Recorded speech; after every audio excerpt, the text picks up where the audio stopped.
Some people think government should spend money on mayors to save languages, with few speakers from dying out completely.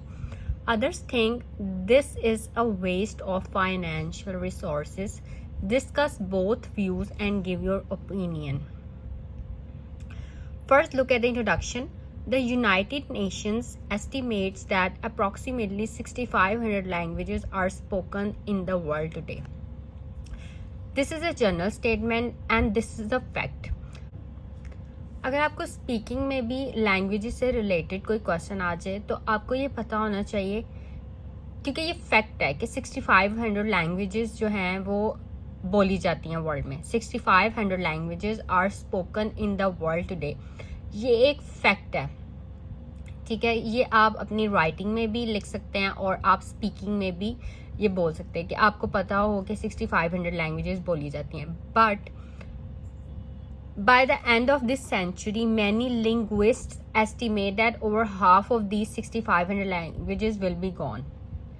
अब जैसे कि trend बढ़ा है, जो developed countries हैं जैसे कनाडा, यूएसए और भी जो डेवलप्ड कंट्रीज़ हैं, लोग जो हैं वो इमिग्रेट करते हैं. तो अब जैसे इंग्लिश जो है वो इंटरनेशनल लैंग्वेज है, तो ज़्यादातर फोकस लोगों का उस तरफ है, ठीक है. तो वो जो अपनी उनकी नेशनल लैंग्वेज है और जो बहुत ही मतलब स्मॉल स्केल पे बोली जाती हैं जो लैंग्वेजेस, तो उस तरफ उनका ध्यान नहीं है. तो वो जो है इस तरह से जो ये लैंग्वेजेस हैं दे आर गॉन. मतलब कुछ तो ऐसी हैं जो इंडेंजर्ड हैं, ठीक है, कुछ एक्सटिंक्ट हैं. और ये जो टर्म्स हैं ये वाली आप टर्म्स यूज़ कर सकते हैं अपने एसे में भी और स्पीकिंग में भी. एक्सटिंक्ट लैंग्वेजेस वो लैंग्वेजेस हैं जो कि मतलब ख़त्म हो चुकी हैं. थ्रेटेंड जो हैं वो मतलब उन्हें थ्रेट है कि वो ख़त्म हो जाएंगे. इसी तरह इंडेंजर्ड भी, कि जिन्हें इंडेंजर्ड लैंग्वेजेस भी कि जिनको खतरा है कि वो भी ख़त्म हो जाएंगी, ठीक है, इनकी तरफ ध्यान ना दिया तो these are topic related vocabulary words. Extinct language, threatened languages, endangered languages.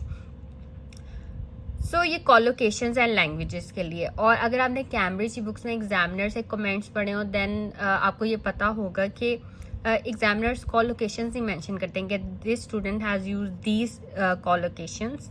तो ये बहुत ज़्यादा मैटर करती हैं. Topic related vocabulary words, collocations, synonyms, और रेपिटिशन नहीं होनी चाहिए.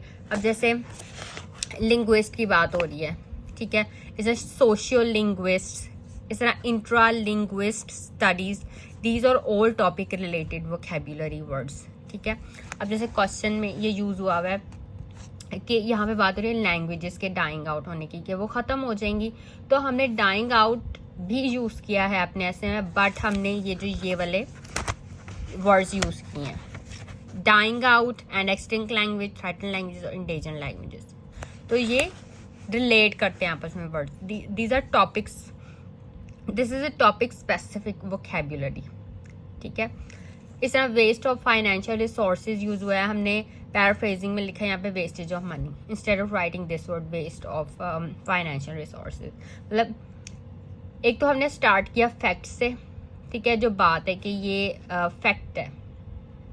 फिर हमने पैराफ्रेजिंग स्टार्ट की है, क्योंकि ये वाली स्टेटमेंट तो नहीं लिखी हुई ना क्वेश्चन में, ये हमें खुद से पता है, क्योंकि अब आपको इसी तरह किसी टॉपिक के बारे में इंफॉर्मेशन होनी चाहिए. अब लैंग्वेजेस के बारे में आपको इंफॉर्मेशन होनी चाहिए, ठीक है. तो और आपको इसके अलावा सिनोनिम्स पता होने चाहिए, टॉपिक रिलेटेड वोकैबुलरी वर्ड्स पता होने चाहिए. फिर ही आप एक अच्छा ऐसे लिख सकते हैं और स्पीकिंग में भी आप अच्छा परफॉर्म कर सकते हैं, ठीक है. Some opine that effort should be made to save these changes. अब यहाँ पे लिखा हुआ है government should spend money on mayors to save languages, but here we have written efforts should be made to save these languages, but others believe it would be wastage of money, क्योंकि ये को सोचता है waste of financial resources, हमने लिख दिया wastage of money. In the following paragraph I shall discuss both views, I have ever side with later view.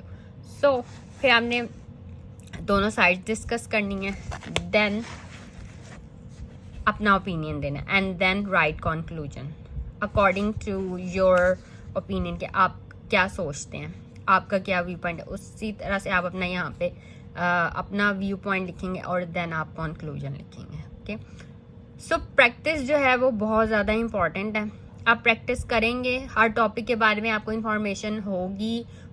उस किसी भी टॉपिक के बारे में आपको टॉपिक रिलेटेड वोकैबुलरी वर्ड्स पता होंगे और आपके आइडियाज़, आपके ओपिनियंस क्लियर होंगे कि आप क्या सोचते हैं, आपने वही लिखना.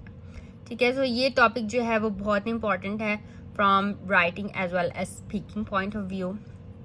So read this essay and then write this essay in your own words. And if you have any questions, you can ask me in comments.